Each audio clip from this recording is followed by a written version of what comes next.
नमस्कार दोस्तों, स्वागत है आपका अपना यूट्यूब चैनल बीपीएस एजुकेशन में। मैं वीरेंद्र प्रताप सिंह। तो जैसे कि आपको ज्ञात है कि इलाहाबाद हाई कोर्ट का पेपर नज़दीक है। 4 जनवरी और 5 जनवरी को आपका तीनों फॉर्मेट का पेपर हो जाएगा, यानी ग्रुप सी, ग्रुप डी और ड्राइवर, स्टेनो, क्लर्क और ड्राइवर। ये सभी एग्ज़ाम की डेट निश्चित कर दी है और आपकी सिटी भी आपको बता दी गई है कि किस सिटी में आपका एग्ज़ाम होगा, और 1 तारीख के आसपास आपका एडमिट कार्ड भी निकल जाएगा। तो चलिए शुरुआत करते हैं आज के अपने इलाहाबाद हाई कोर्ट के प्रैक्टिस सेट की।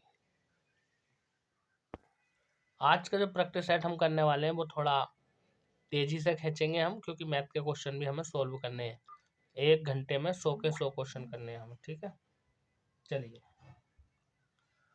पहला क्वेश्चन, जिसका जन्म पहले हुआ हो, वाक्य के लिए उपयुक्त शब्द का विकल्प चुनिए। तो जिसका जन्म पहले होता है उसे कहते हैं अग्रज, यानी आगे पैदा होने वाला अग्रज, ठीक है।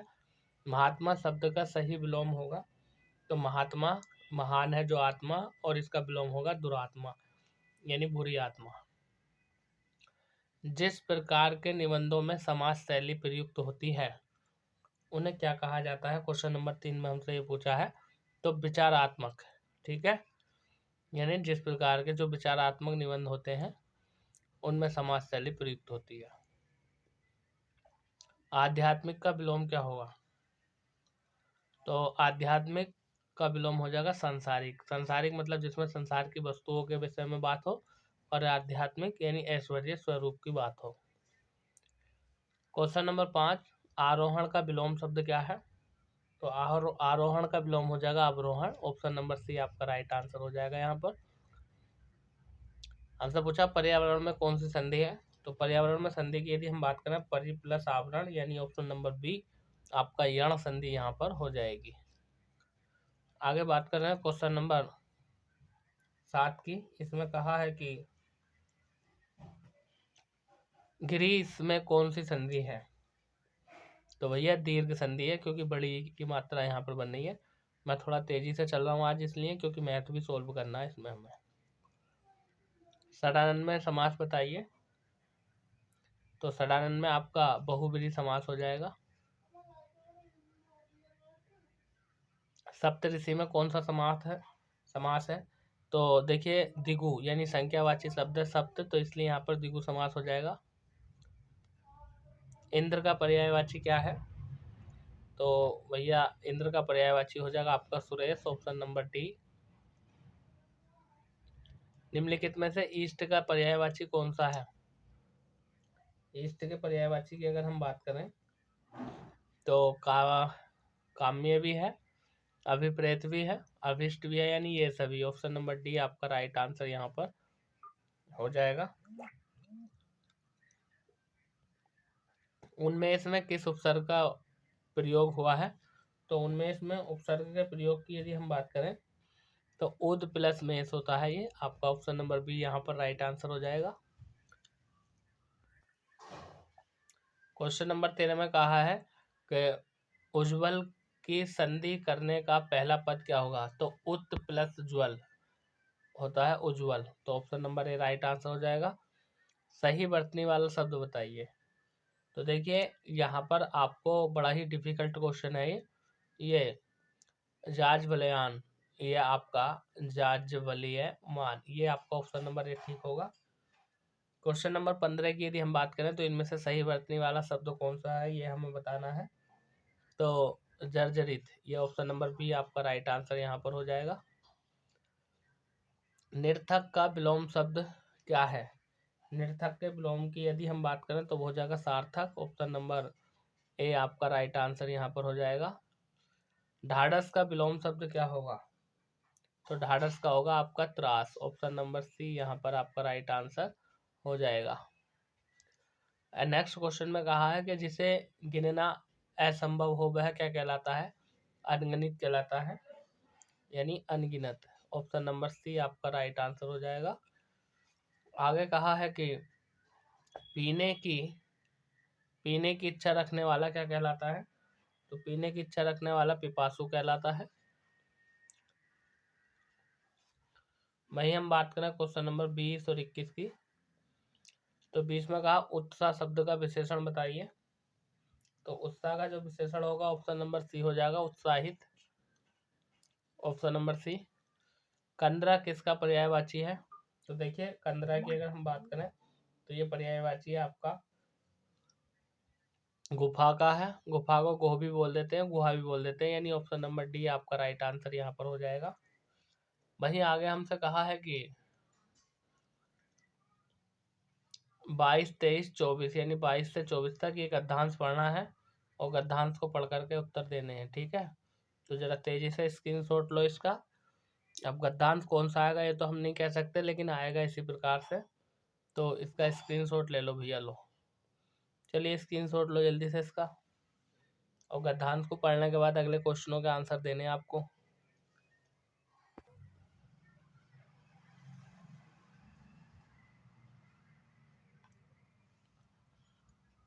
अगर गद्यांश आपने पढ़ लिया हो तो क्वेश्चन 22, 23 और 24 ये क्वेश्चन इसी गद्यांश पर आधारित थे।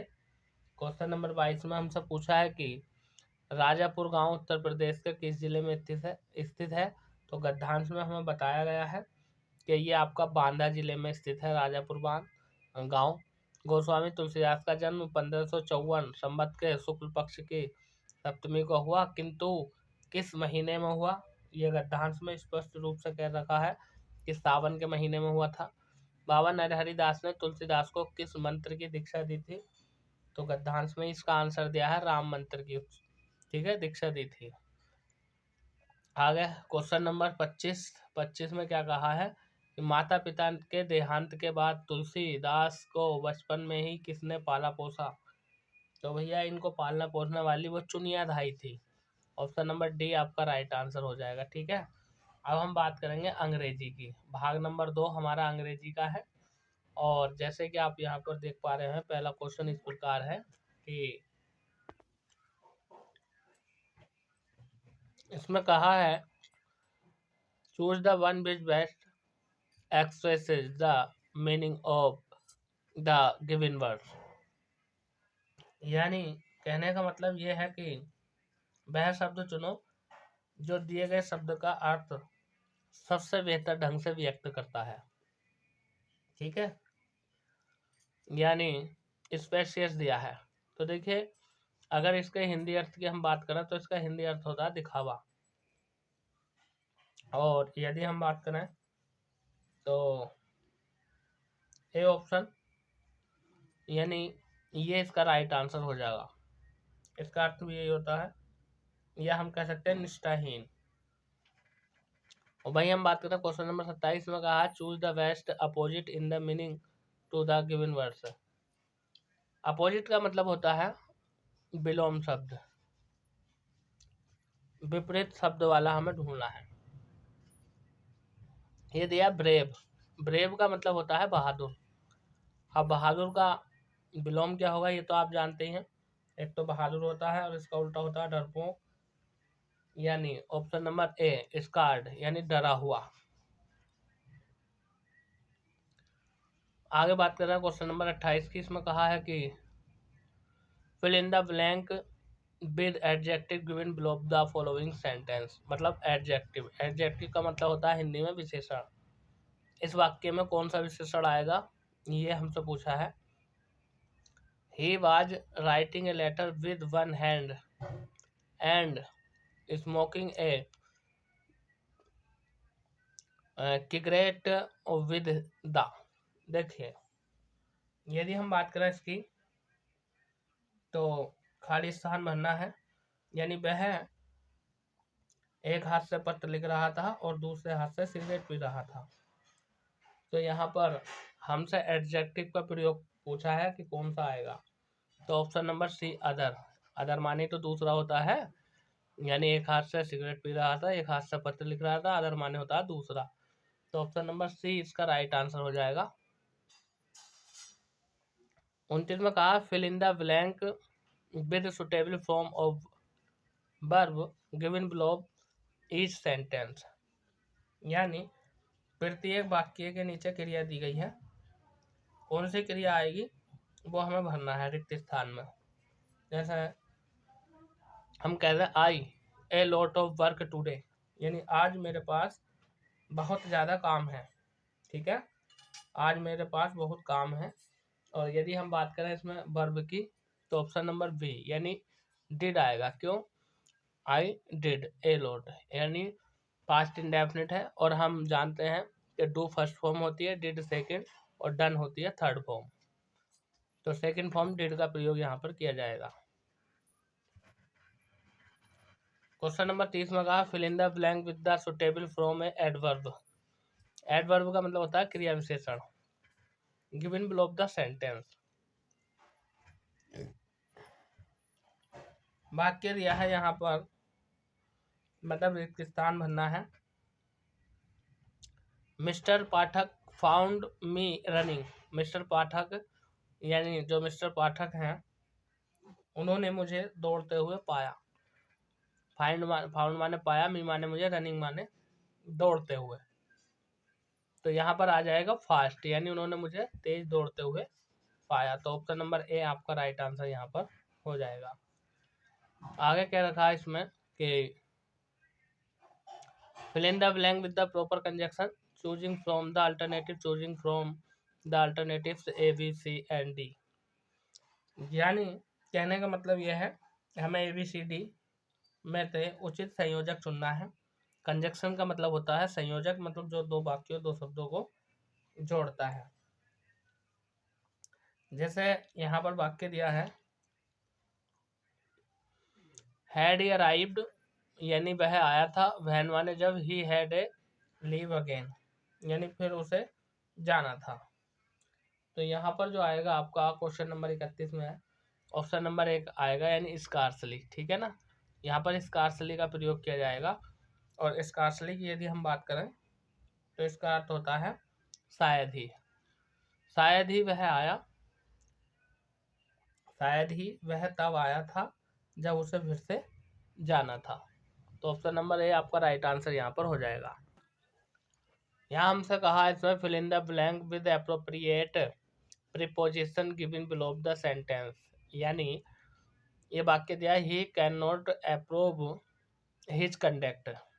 तो देखिए अप्रूव की यदि हम बात करें तो इसके साथ एट प्रीपोजिशन का यूज किया जाता है। Fill in the blank by choosing the appropriate article, यानी किस आर्टिकल का यहाँ पर प्रयोग किया जाएगा।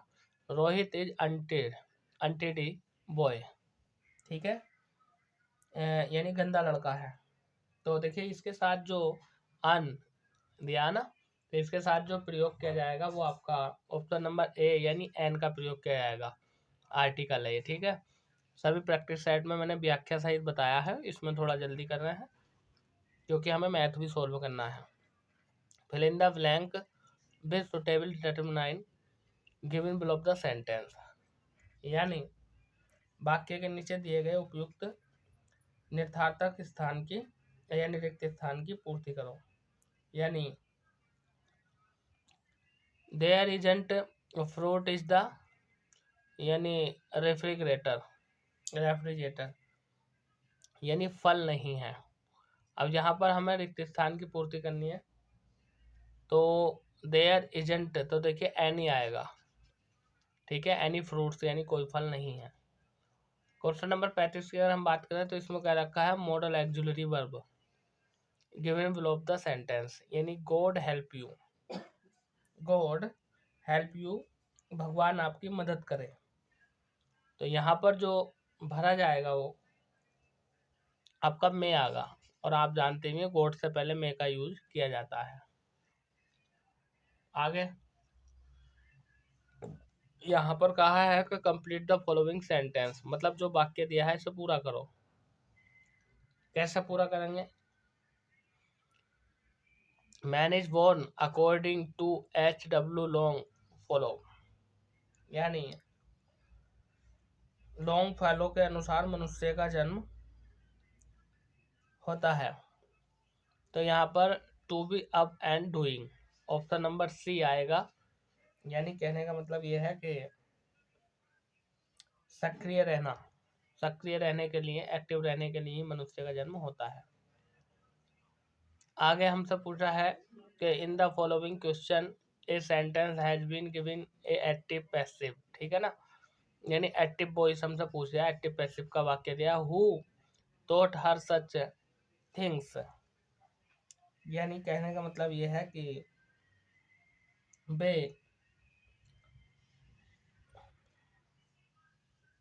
उसे ऐसी बातें किसने सिखाई, हु टॉट सिखाई, हर सच थिंग्स यानी ऐसी चीजें या ऐसी बातें उसे किसने सिखाई, इसका हमसे पैसिव वॉइस पूछ रहा है, ठीक है। और क्वेश्चन नंबर अगर 37 की हम बात करें तो देखिए हु है, हु का हो जाएगा वाई होम। अब वाई होम दो में दे रखा, सी और डी में, अब इन दोनों में से कोई एक होगा। अब यदि हम बात करें यहाँ पर तो देखिए ये पास्ट का वाक्य है तो बा जाएगा यहाँ पर, ऑप्शन नंबर बी आपका राइट आंसर हो जाएगा, सॉरी डी राइट आंसर हो जाएगा। 38 में क्या कहा है कि choose the correct alternative that saw indirect narration. Direct indirect की बात पूछ रहा है हमसे, इनडायरेक्ट नरेशन पूछ रहा है, यानी एक होता है रिपोर्टिंग वर्ब और एक होता है रिपोर्टेड स्पीच। तो रिपोर्टेड स्पीच को ही हम यहाँ पर पता लगा रहे हैं वो कौन सी है। तो द फादर सैड, तो he is a good boy, पिताजी ने कहा वह अच्छा लड़का है, तो the father said that he was good boy. Option number C आपका राइट आंसर हो जाएगा क्वेश्चन नंबर 38 का। भाई हम बात करें क्वेश्चन नंबर 39 की, इसमें पूछा है opposite word of like is, यानी जो लाइक है इसका अपोजिट वर्ड पूछा है तो डिसलाइक हो जाएगा।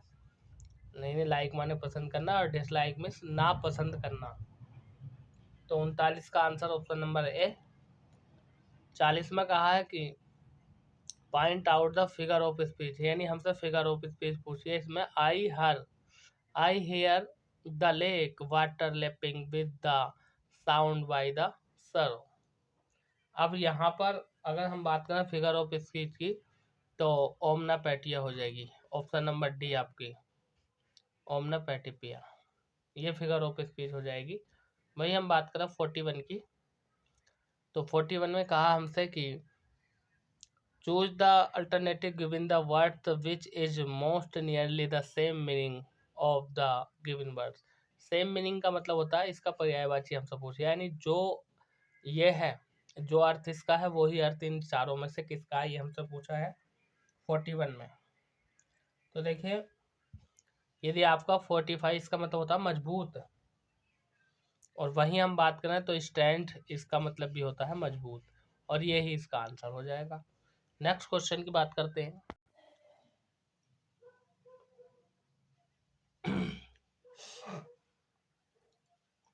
फोर्टी टू में हमसे कहा है in the following question one word is following for by four words choosing the word or phrase that is mostly nearly opposite meaning in meaning to the given words, यानी चार विकल्प दिए हैं और इन चार विकल्पों की अगर हम बात करें तो वह शब्द या वाक्यांश चुने जो दिए गए शब्द के अर्थ के सबसे विपरीत हो। यानी आपको वर्ड दिया है यहाँ पर वनोरस, ठीक है, तो इसका अर्थ क्या होता है, इसका अर्थ होता है कष्टदायक। अब कष्टदायक का उल्टा तो वो होता है जो आरामदायक हो। क्वेश्चन नंबर 42 की यदि हम बात करें तो इजी, देखिए इजी कितना होता है आराम या आसान, और यह है वनरस यानी कष्टदायक। 43 में क्या कहा है कि in the question giving word a sentence has one or two words italicized belong are played for, मतलब कुल मिलाकर के हमसे इटलाइज्ड वर्ड पूछ रहा है क्वेश्चन नंबर 43 में। तो देखिए यदि हम बात करें यहाँ पर दिया है कि the nutritious food causes many disease among poor children, यानी पौष्टिक भोजन जो होता है वो गरीब बच्चों में कई बीमारियों का कारण बनता है, ये हमसे पूछ रहा है और हमसे इटलाइज्ड वर्ड की बात कर रहा है। और क्वेश्चन नंबर 43 की यदि हम बात करें तो इसका राइट आंसर हो जाएगा ऑप्शन नंबर सी, ठीक है ना, यानी कुपोषित, ठीक है, कुपोषित होता है, इसका हिंदी अर्थ ही कुपोषित है, ठीक है ना, मेलेंट्रियस। आगे बात कर रहे हैं क्वेश्चन नंबर 44 की। इसमें कहा है कि choose the plural of the given words, यानी ये नाइफ है। नाइफ मीन्स क्या होता है? चाकू। और चाकू का बहुवचन क्या होगा? चाकू। तो ऑप्शन नंबर सी नाइवेस हो जाएगा। ठीक है, अगर किसी वर्ड के अंदर में एफ ई लगा हुआ होता है तो एफ ई हटा देते हैं और उसकी जगह वी ई एस लगा देते हैं। इसमें क्या रखा है? Each word has been spelled for in 4 different words, only one among them the correct spell of the word, select the correct one. मतलब ये जो शब्द दिए हैं 4 ऑप्शन, इनमें से प्रत्येक की स्पेलिंग गलत लिखी हुई, लेकिन किसी एक की ठीक है। और वही हमें पूछना, करेक्ट माने होता है ठीक, यानी सही स्पेलिंग वाला, हिंदी में बोलते हैं शुद्ध वर्तनी। वो हमें ढूंढना है कौन सा है। तो देखिए क्वेश्चन नंबर 45 की अगर हम बात करें तो इसका जो राइट आंसर हो जाएगा ऑप्शन नंबर ए हो जाएगा, यानी गार्बेज, जिसका अर्थ होता है कचरा। GARBAGE। आगे क्या कहा है? आगे हमसे ये कह रखा है कि क्वेश्चन नंबर 46 और 50, 46 से लेकर के 50 तक ये पैसेज पढ़ना है। पढ़ने के बाद हमें नीचे वाले क्वेश्चनों का आंसर देना है। लो जी, पढ़ो यहाँ से पैसेज, स्क्रीनशॉट ले लो इसका, और पैसेज पढ़ने के बाद नीचे वाले क्वेश्चनों का आंसर दो।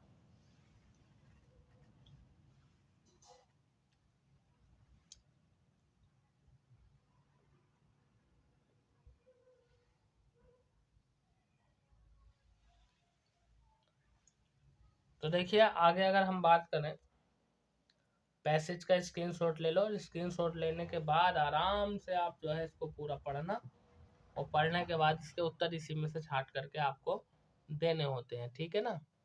चलिए क्वेश्चन नंबर 46 ये है, देख लो, और ऑप्शन इसके ये रहे ऑप्शन। ठीक है, आगे चलते हैं।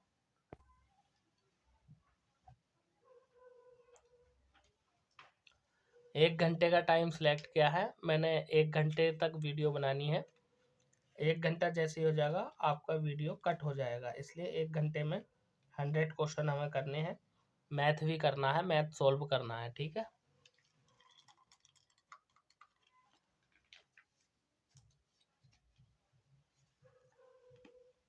अब हम बात करेंगे, अगला जो हमारा पोर्शन है वो है जीके जीएस का, भाग नंबर 3, सामान्य ज्ञान।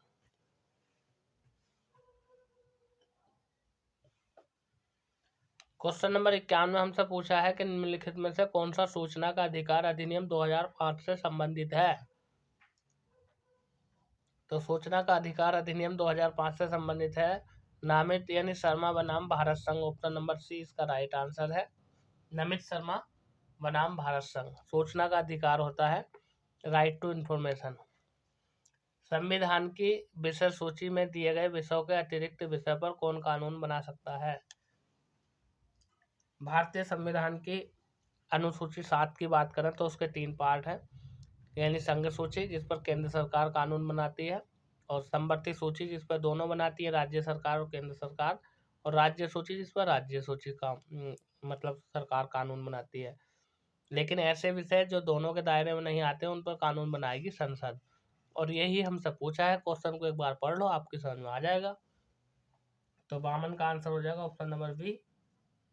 वही हम बात करें क्वेश्चन नंबर 53 की, तो इसमें कहा है कि भारत में मत देने का अधिकार निम्नलिखित में से अधिकारों में से कौन सा है? तो जो मत देना मतलब वोट देने का अधिकार है वो कौन सा अधिकार है? क्वेश्चन नंबर 53 में हमसे ये पूछा है, तो ये संवैधानिक अधिकार है वोट देने का। संसद में शून्यकाल क्या है? तो देखिए संसद में शून्यकाल की यदि हम बात करें तो दोपहर 12 बजे से 1 बजे के बीच का जो समय होता है वो शून्यकाल कहलाता है, यानी ऑप्शन नंबर डी आपका राइट आंसर हो जाएगा। भारतीय संसद में शामिल है, भारतीय संसद में शामिल है, क्या शामिल है भैया? तो लोकसभा भी है, राज्यसभा भी है, और राष्ट्रपति भी है। तो ऑप्शन नंबर बी आपका यहाँ पर right answer, sorry D right answer हो जाएगा। 56 में कह रखा है कि सर्ग, प्रतिसर्ग, वंश और मनवंतर और अनुवांशिक चरित्र संकेत है, किसके संकेत है ये हमसे पूछा है। तो ये भैया पुराणों के संकेत है। ऑप्शन नंबर बी आपका राइट आंसर यहाँ पर हो जाएगा। भाई हम बात करें क्वेश्चन नंबर 57 की। इसमें कहा है निम्न यानी ऋग्वैदिक काल में प्रारंभ में निम्न में से किसे महत्वपूर्ण मूल्यवान संपत्ति समझा जाता था। 57 की अगर हम बात करें तो ऋग्वैदिक काल में गाय को महत्वपूर्ण संपत्ति के रूप में जाना जाता था। जिसके पास जितनी गाय होती थी वो उतना ही अमीर होता था और गाय के लिए यहाँ पर लड़ाइयाँ और युद्ध होते थे। आगे हमसे कहा दक्षिण भारत में पोलीगार कौन थे। तो पोलीगार की अगर हम बात करें तो ये होते थे क्षेत्रीय प्रशासनिक और क्षेत्र नियंत्रक। ऑप्शन नंबर सी आपका राइट आंसर है। दक्षिण भारत में इन लोगों को पोलीगार कहा जाता था। हमसे पूछा है कि निम्नलिखित में से युग्म सुमेलित नहीं है, कौन सा सुमेलित नहीं है, ये हमसे पूछा गया है 59 में। तो देखिए पानीपत का प्रथम युद्ध 1526 में हुआ था, ठीक है। खानवा का युद्ध 27 में, ये भी ठीक है। घाघरा का युद्ध 29 में, ये ठीक है। चंदेरी का युद्ध 30 में नहीं हुआ था बल्कि 28 में हुआ था, और यही गलत है, हमसे गलत वाला ही पूछा था। तो ऑप्शन नंबर डी आपका राइट आंसर यहाँ पर हो जाएगा। लखनऊ में 1857 के स्वतंत्रता संग्राम का नेतृत्व किसने किया था। तो लखनऊ से किया था बेगम हजरत महल ने। ऑप्शन नंबर सी आपका राइट आंसर हो जाएगा। कामागाटा मारू क्या था। तो भैया कामागाटा मारू जो था एक जहाज था ये। ऑप्शन नंबर सी आपका राइट आंसर हो जाएगा। 62 में कहा वर्ष 1924 का बंगाल का तारकेश्वर आंदोलन निम्नलिखित में से किसके विरुद्ध था। तो देखिए ये था मंदिरों के भ्रष्टाचार, मंदिरों में जो भ्रष्टाचार हो रहे थे ना, उससे संबंधित था तारकेश्वर आंदोलन। ठीक है, जो पुजारी लोग होते हैं वो भ्रष्टाचार करते हैं, चलिए उसी से संबंधित था। जब डॉक्टर किसी को कहता है कि उसे टेट्राप्लेजिया हो गया है तो उसका आशय होता है कि उसे पक्षघात हो गया है। अब ये पक्षघात किसमें होता है यही हमसे पूछा है क्वेश्चन नंबर 63 में।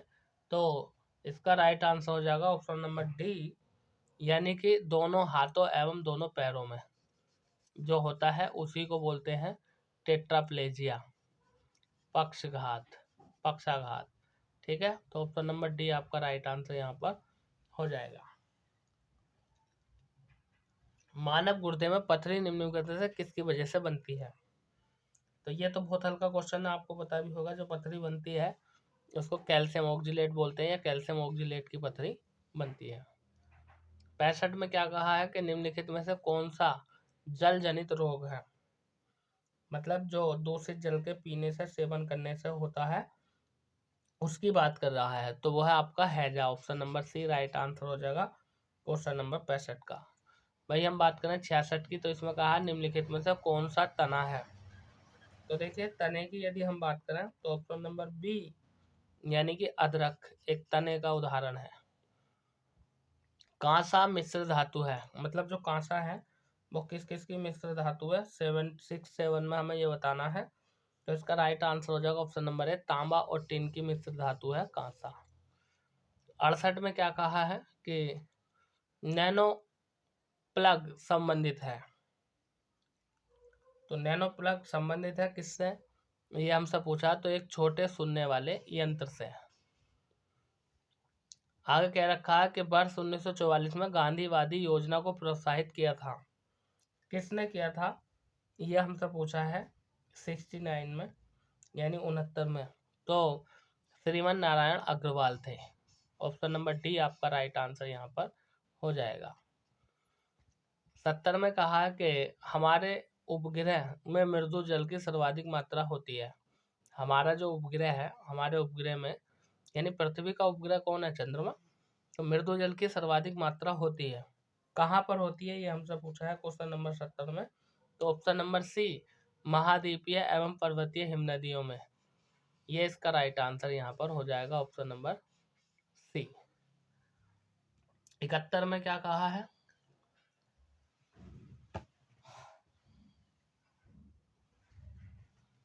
निम्नलिखित में से कौन सा युग्म सुमेलित नहीं है। विश्व का सबसे ऊंचा जलप्रपात, अरे भाई ये टुंगेला जलप्रपात नहीं है, एंजिल जलप्रपात है। और यही आपका आंसर है। गलत वाला पूछा था, यही गलत है, बाकी सब ठीक है। 72 में क्या कहा है कि कौन सा सुमेलित नहीं है, मतलब फिर से हमसे गलत वाला पूछा है, कौन सा गलत है ये हमें बताना है। क्वेश्चन नंबर 72 की यदि हम बात करें तो कागज के लिए प्रसिद्ध है ओंटारियो और सूती वस्त्र के लिए डेट्राइट नहीं, यही गलत है आपका, और गलत वाला ही हमसे पूछा था, ठीक है ना। आगे बात करते हैं क्वेश्चन नंबर 73 की। निम्नलिखित में से किसे भारत के जैविक विविध हॉटस्पॉट के रूप में पहचाना जाता है। तो भारत का जो जैविक हॉटस्पॉट है वो है आपका ऑप्शन नंबर बी, यानी पश्चिमी घाट। ये एक पर्वत श्रृंखला है जो निरंतर है। क्वेश्चन नंबर 74 में क्या कहा है कि मिलान करना भैया, सूची 1 का सूची 2 से मिलान करना है। और इसका जो हो जाएगा आपका वो होगा स्वर्णिम त्रिकोण जो होता है वो दक्षिण पूर्वी एशिया का अफीम उत्पादक क्षेत्र है, तो पहले का हो जाएगा दूसरा। और बरमूडा त्रिकोण की यदि हम बात करें तो ये हो जाएगा उत्तरी अटलांटिक महासागर में है, यानी पहले का दूसरा और दूसरे का चौथा। ऑप्शन नंबर बी में मिल गया आपका, ठीक है, ये हो जाएगा राइट आंसर। आगे हमसे पूछा है 75 में कि कौन सा युग्म सुमेलित नहीं है। जीके का अंतिम क्वेश्चन जो भी हो चाहे, मैं वो होमवर्क देता हूँ आपके लिए, जरा इसका स्क्रीनशॉट ले लो और मुझे बताना है कि सर क्वेश्चन नंबर 75 का आंसर क्या है। भाई हम बात करें भाग नंबर 4, अब हम गणित के क्वेश्चनों को सोल्व करेंगे, ठीक है। तो मैं स्लाइड को छोटा कर लेता हूँ और आप भी अपना कॉपी पेन उठाओ और हल करना शुरू करो, बाद में मैं आपको हल करके अभी दिखाता हूँ, ठीक है। तो चलिए शुरुआत करते हैं। भाग नंबर 4, पहला क्वेश्चन इसमें कहा है कि महत्तम और लघुत्तम अभाज्य संख्या जो 100 से कम हो उनके बीच का अंतर क्या होगा। तो देखिए इसकी अगर हम बात करें तो कह रहे हैं महत्तम और लघुत्तम अभाज्य संख्या, तो देखिए 100 से कम जो अभाज्य संख्या होगी सबसे बड़ी वो होगी 97, और सबसे छोटी कौन सी होगी 2, और इनका पूछा हमसे अंतर, तो कितना हो जाएगा 97 माइनस 2 95, ऑप्शन नंबर डी। भिन्न 4/7 का कौन सा भाग उसी में जोड़ा जाए कि योग इतना प्राप्त हो जाए। तो देखो कैसे करेंगे हम, मान लो हमने इसमें x जोड़ दिया, ये है आपकी 4/7, और ये दिया है 14 के 14 और एक 15, कितना हो जाएगा 15/14। तो भैया इनको घटा दो, यानी 15/14 में से हम 4/7 घटा देंगे और जो आएगा वही आंसर आएगा। एलसीएम ले लो इनका, कितना 14, यहाँ तो 15 है और यहाँ 2 से गुणा करनी पड़ेगी, यानी 7 दूनी 14 और 2 से ऊपर गुणा होगी, यानी 4 दूनी 8, 15 माइनस 8, तो कितना बचा ऊपर, ऊपर बचेगा आपका 15 में 60 के 7, यानी 7/14। और हम कर सकते हैं कि 7/14, हाँ तो यही आ जाएगा 7/14। और हमसे पूछ लिया था कि योगफल ये हो जाए। अब योगफल के लिए तुम्हें क्या करना पड़ेगा,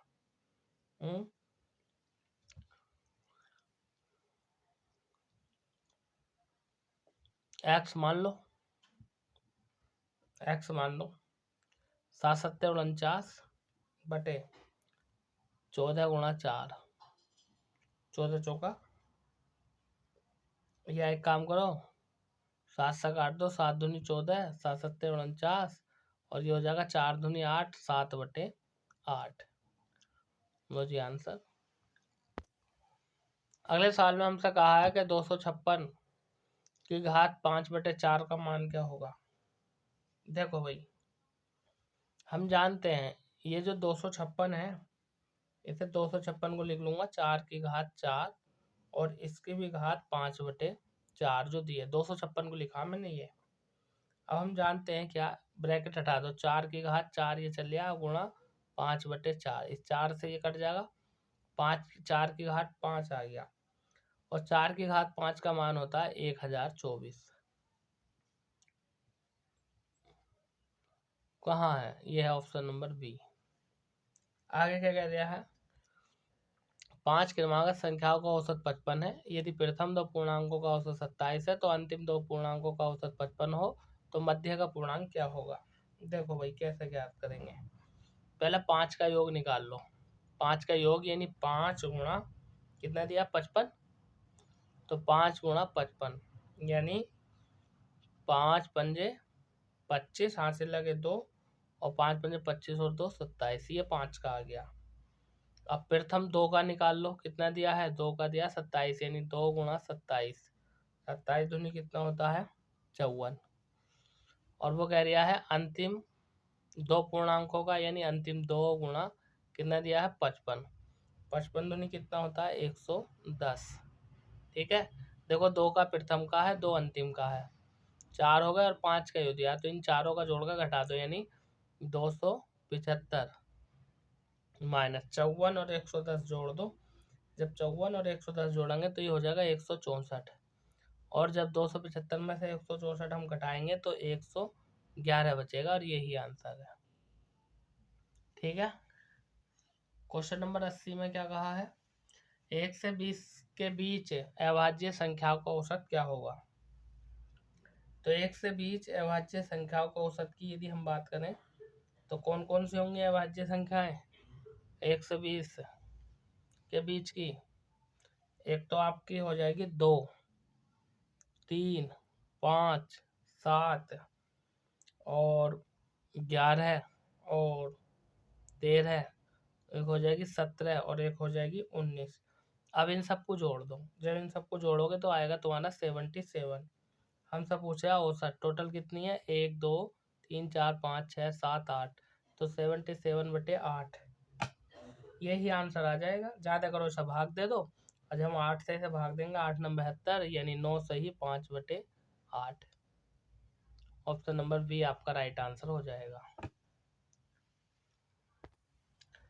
81 में क्या कहा है, a/2 बराबर b/3 और c/5 हो तो ये देखो भाई, a का मान 2 रख लो, b का मान 3 रख लो, c का मान 5 रख लो। अब a प्लस बी प्लस सी, तो a का मान कितना 2 और 3 5 और 5 10, यानी a प्लस बी, देखो मान ये है, a का मान ये, b का मान ये, c का मान 5, तो a प्लस बी इन तीनों को जोड़ दो, ऊपर a प्लस बी है ना, a प्लस बी प्लस सी यानी 2 प्लस 3 प्लस 5, और नीचे c है, c का मान कितना है 5, ऊपर कितना हो जाएगा 3 2 5 और 5 10 यानी 10/2, और जब काटेंगे तो कितना आ जाएगा 5, नहीं नीचे 5 था ना, 5 से भाग दो 5 दूनी 10 यानी 2 आंसर आ जाएगा आपका। Option number A right answer है। अगले क्वेश्चन की बात करते हैं। एक पंसारी नकली तौल का प्रयोग करके चीजें खरीदते और बेचते समय दोनों बार 10% का धोखा देता है, उसे लाभ की वृद्धि दर ज्ञात कीजिए। देखिए दोनों बार खरीदते समय भी 10% और बेचते समय भी 10% का धोखा दे दिया वो। अब वो कह रहा है तो उसे तो लाभ हो रहा है ना, तो अब वो लाभ प्रतिशत ही हमसे पूछ रहा है। देखो 10 का खरीदते समय 10 का बेचते समय, ठीक है ना, तो होता है x+y, ठीक है, प्लस दोनों मान ले लो ऊपर, और नीचे कितना आ जाएगा बटे 100।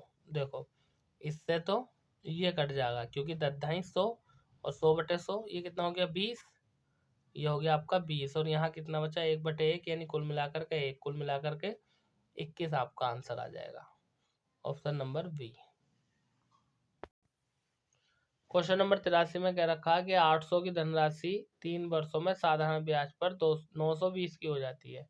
यदि 3% वार्षिक 3% प्रति वर्ष बढ़ा दी जाती है तो समान अवधि में वह धनराशि कितनी हो जाएगी। देखो भाई कुछ मत करो, देखो क्या करना, साधारण ब्याज निकाल दो। 800 रुपये की थी, 920 की बेच दी, तो ब्याज कितने का हो गया उसका, यानी साधारण ब्याज हो गया 120 का, यानी 920 माइनस के 800 बराबर 120 रुपये का ब्याज आ गया 120। अब वो क्या कह रहा है, वो कह रहा है पहले तो दर ज्ञात कर लो। देखो दर कैसे ज्ञात करते हैं, दर के लिए फार्मूला होता है ब्याज गुणा 100 और सबके बटे मूलधन और गुणा समय। ब्याज कितना निकल का आया 120 का, गुणा 100। मूलधन कितना है 800 रुपये और गुणा 3। देखो 1 2 2 जीरो से 2 जीरो, 3 एकन 3, 3 चौक 12, 8 एकन 8, 8 पंजे 40, यानी दर कितनी आ गई आपकी 5 आ गई। अब हमसे क्या कह रहा है 5 प्रति वर्ष आ गई। वो कह रहा हमसे कि आगे के यदि 3 प्रति वर्ष बढ़ा दी जाए तो यानी 5 है, अब कितनी कर देंगे दर हम, वो कह रहा 3 बढ़ा दो, यानी 5 + 3 कितनी हो गई 8। तो हमसे पूछे वो ब्याज। हम जानते हैं कि ब्याज बराबर क्या होता है हमारे पास, ब्याज बराबर जो फार्मूला होता है, जैसा अभी करा आपने कि साधारण ब्याज की यदि हम बात करें तो क्या होता है मूलधन कितना 800 गुणा दर कितनी हो गई 8, और समय कितना है 3 वर्ष और बटे 100। तो जी 1 2 1 2 8 अट्ठे 64, और 64 तिया कितने होते हैं 192, 64 तिया 192। लो जी अब आगे क्या करवा रहा हमसे, आगे हमसे ये कह रहा है तो धनराशि बताओ कितनी हो गई भाई 800 रुपये तो पहले थी, 192 ये आ गई, तो कुल मिलाकर के कितनी हो गई 992। कहाँ है 992, ऑप्शन नंबर ए आपका राइट आंसर हो जाएगा। अगले क्वेश्चन की बात करते हैं। अगले क्वेश्चन में क्या कहा है, यदि 2500 2 वर्ष में चक्रवृद्धि ब्याज के वार्षिक संयोजक से 2970.25 बन जाए तो वार्षिक ब्याज की दर से प्रतिशत में कितनी होगी। देखो क्वेश्चन नंबर 84 की अगर हम बात करें, कुछ मत करो, इसमें एक फार्मूला लगा दो भैया। फार्मूला होता है A बराबर P 1 + R/100, 1 + R/100, यहाँ T फॉर टाइम। चलो जमा के भी रख देता हूँ। A का मान कितना दिया इन्होंने, ये दिया, तो इसको हम कितना लिख लेंगे 2970.525 है 25, ठीक है, और बराबर P का मान कितना दिया है, P का मान 2500, यानी 2500 1 + R का मान कितना दिया है इन्होंने, R नहीं दिया है ना, तो R निकालनी है, R/100, और समय दिया 2 वर्ष। यहाँ से तुम मान निकाल लोगे R का मान निकल के आ जाएगा 9%, और वो ही तुम्हारा आंसर है। ठीक है, क्वेश्चन नंबर 85 की अगर हम बात करें तो इसमें क्या कहा है, चक्रवृद्धि ब्याज पर निवेशित एक निश्चित धनराशि 3 वर्ष में 800 रुपये, 4 वर्ष में 840 हो जाती है, वार्षिक ब्याज की दर ज्ञात करो। कुछ मत करो, लो 800 बराबर P 1 + R/100, और घात कितनी दे रखी है 3। ठीक है, इसको सोल्व करो, आपका आंसर आ जाएगा। 86 में क्या कहा, ए और बी एक कार्य को 15 दिन में करते हैं, बी और सी उसी कार्य को 12 दिन में कर सकते हैं, सी और ए 10 दिन में कर सकते हैं, ए को स्वयं कार्य पूरा करने में कितना समय लगेगा। देखो भाई कैसे करेंगे, यानी ए का अकेले का काम निकाल लो, तो देखो इसे हम ऐसे भी कर सकते हैं, XYZ मान लो, ठीक है ना, ABC के कामों को XYZ, यानी 3 व्यक्ति हैं, एक तो ए है, एक बी है, एक सी है, इसका काम X, इसका Y और इसका Z। हमारे पास एक मतलब ए का काम निकाल लिया ए का, तो हम कैसे करेंगे 2XYZ बटे XY + YZ और -ZX, यहाँ से भी आप कर सकते हैं। ठीक है, और दूसरा तरीका फ्रैक्शन वाला है। कैसे, देखो पहले ऐसे देख लो, ए का काम निकालना 2 गुणा एक्स का मान कितना है, एक्स का मान दिया है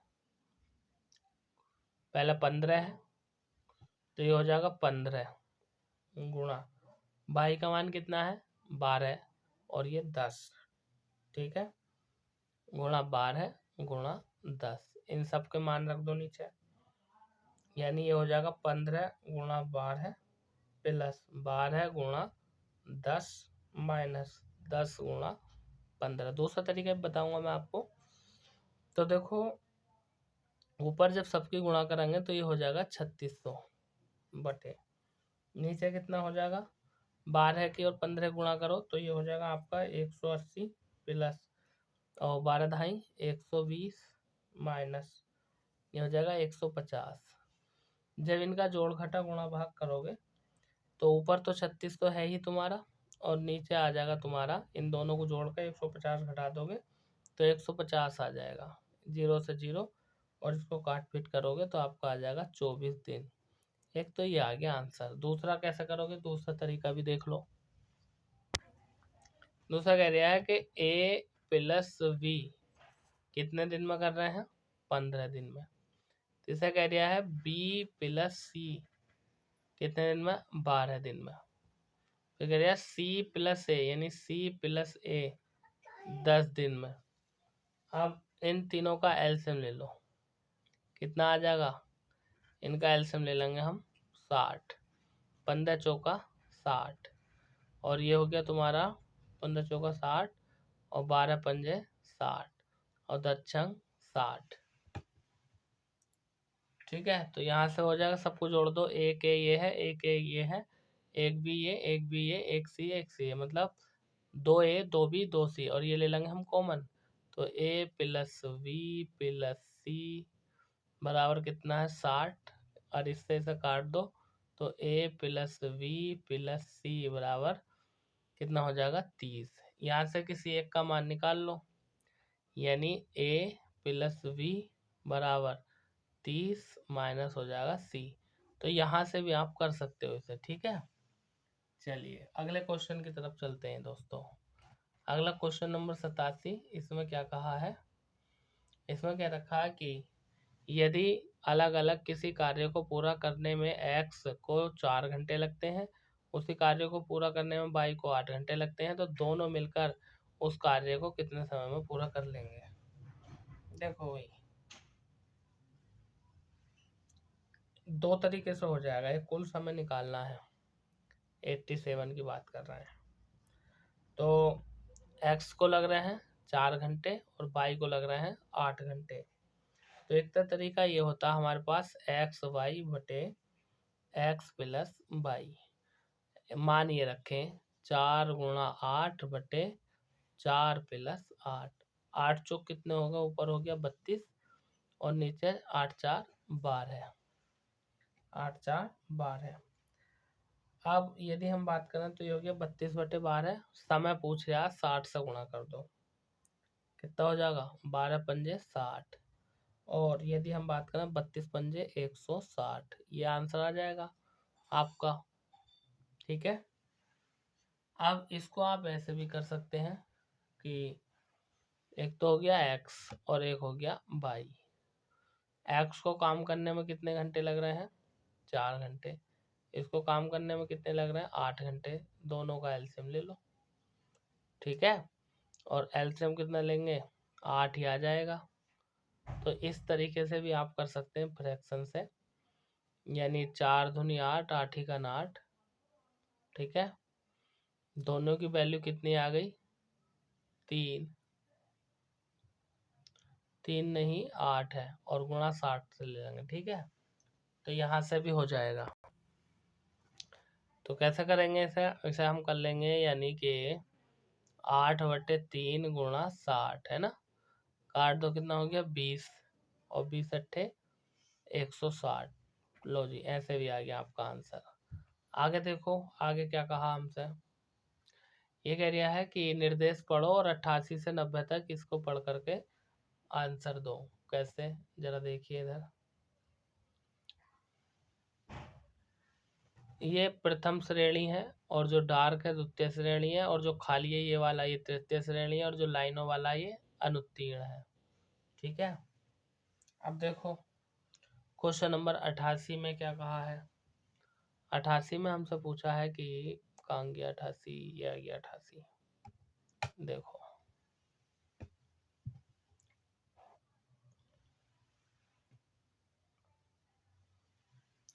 हमसे कह रही है वर्ष 2012 में प्रथम श्रेणी में उत्तीर्ण छात्रों का प्रतिशत कितना है। तो देखिए 2012 में कितने छात्र उत्तीर्ण हो रहे हैं। उत्तीर्ण होने वाले का उत्तीर्ण अनुत्तीर्ण, तो कुल मिलाकर के ये हो रहा है यहाँ पर 170 बैठेंगे। ठीक है, 170। आगे हमसे कह दिया है कि वर्ष 2012 में प्रथम श्रेणी में उत्तीर्ण छात्रों का, अब उत्तीर्ण निकाल लो।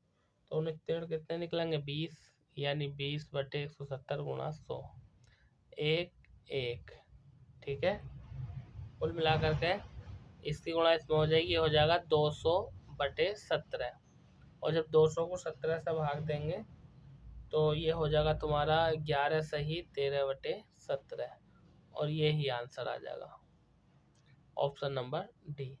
इसी तरह से होने अगले सवाल भी। ठीक है, इसका स्क्रीनशॉट ले लो पहले तो। लो ये लो भैया, इसका स्क्रीनशॉट लो। और क्वेश्चन नंबर 89 और 90 दोनों ऐसे ही होने। ठीक है,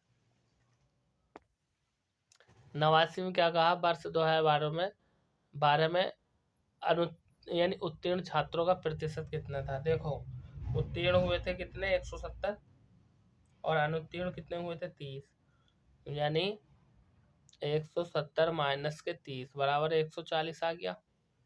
हमसे प्रतिशत पूछ लिया है, तो हो जाएगा 140/170 गुणा 100।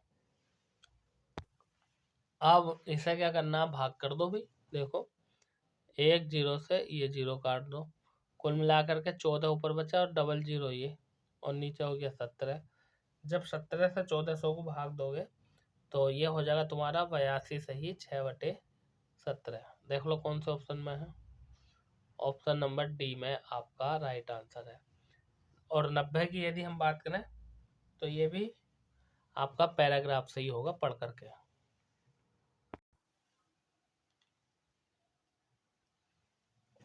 क्वेश्चन नंबर 92 में क्या कहा है, यदि किसी संख्या के वर्ग का 3/5 इतना है तो वह संख्या क्या है। भाई मान लिया कोई संख्या है x, इसका कर दिया हमने वर्ग। हमसे कह दिया वर्ग का 3/5 कितना है, ये इन्होंने दिया है 126.15, 126.15। दशमलव के बाद संख्या एक से छोटी होती है, इसलिए उसे पूरा नहीं बोलते हैं। क्या करना, देखो भाई कुछ मत करो, ये हो गया x² बराबर 126 पॉइंट, ये भाग में चल लिया, गुणा में भेज दो 5, गुणा में चल लिया, भाग में भेज दो 3। इस सब को हल कर लो। जब इस सब को आप हल करोगे तो आपका आ जाएगा 210.25। इधर का वर्ग इधर जाकर वर्गमूल बन जाएगा 210, और ये और x बराबर,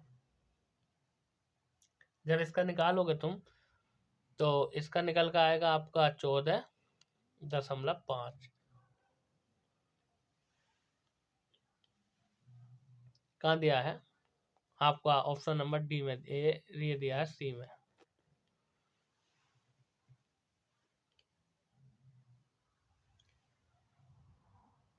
एक चोर को एक पुलिसकर्मी 400 मीटर की दूरी से देख लेता है। पुलिसकर्मी जब चोर का पीछा करना शुरू करता है तो चोर भी दौड़ना शुरू करता है।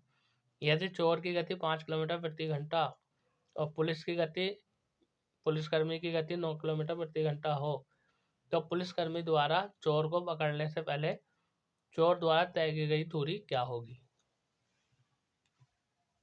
देखो भाई दूरी पूछिया,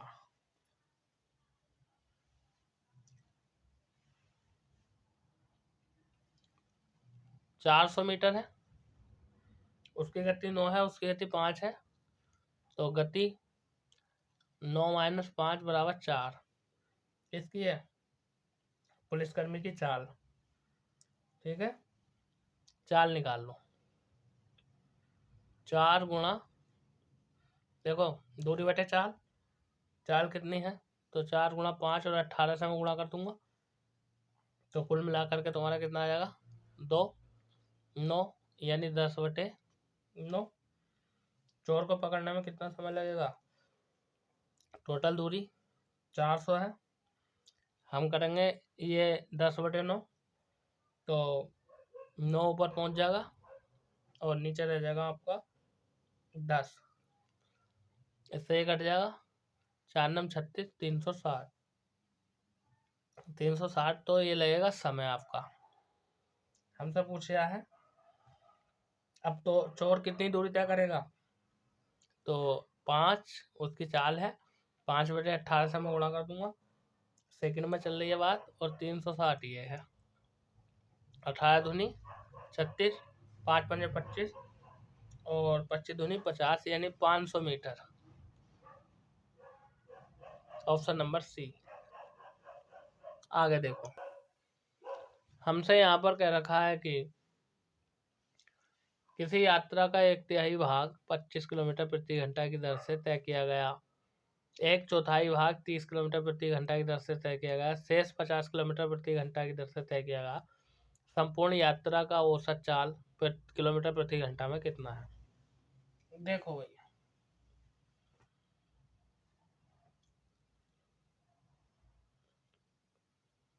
कुल दूरी मान लो,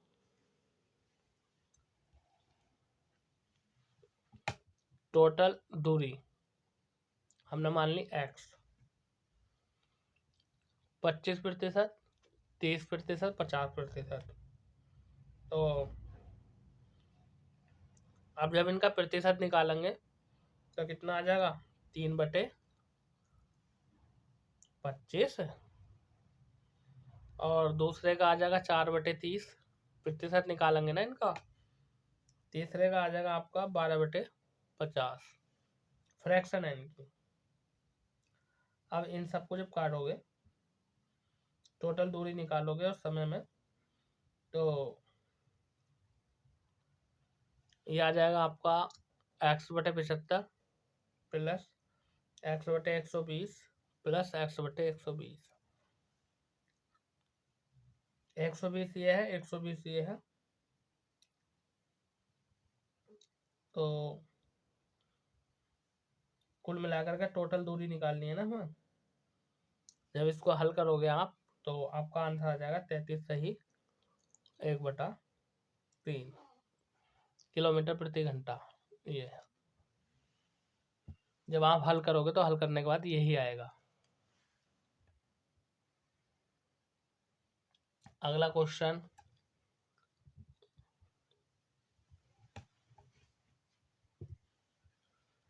दोस्तों यदि आप हमारे चैनल पर पहली बार विजिट कर रहे हैं और आपने अभी तक चैनल को सब्सक्राइब नहीं किया है, तो प्लीज़ सब्सक्राइब कर दीजिए और वीडियो को लाइक कर दीजिए, साथ में बेल आइकन का बटन भी दबा दीजिए, जिससे आने वाली वीडियो का नोटिफिकेशन सबसे पहले आपको मिल जाए।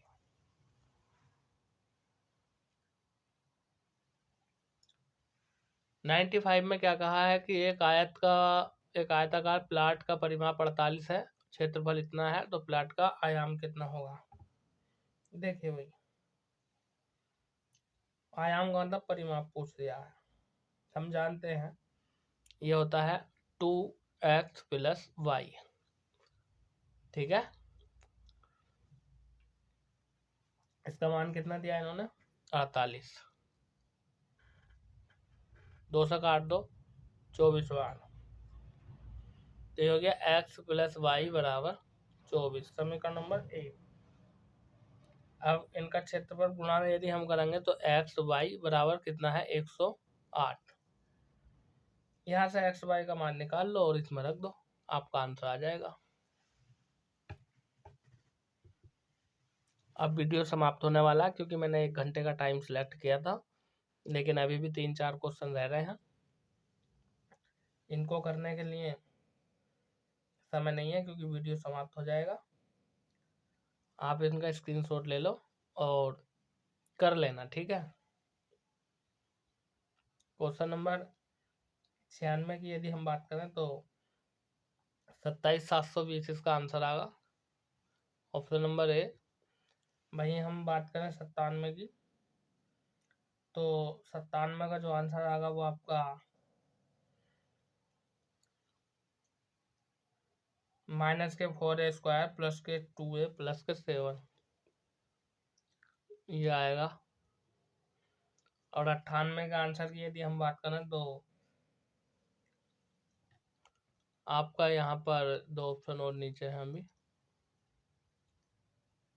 ऑप्शन नंबर ए आपका राइट आंसर हो जाएगा। यहाँ पर ये 2 क्वेश्चन और बचे, इनका भी स्क्रीनशॉट ले लो।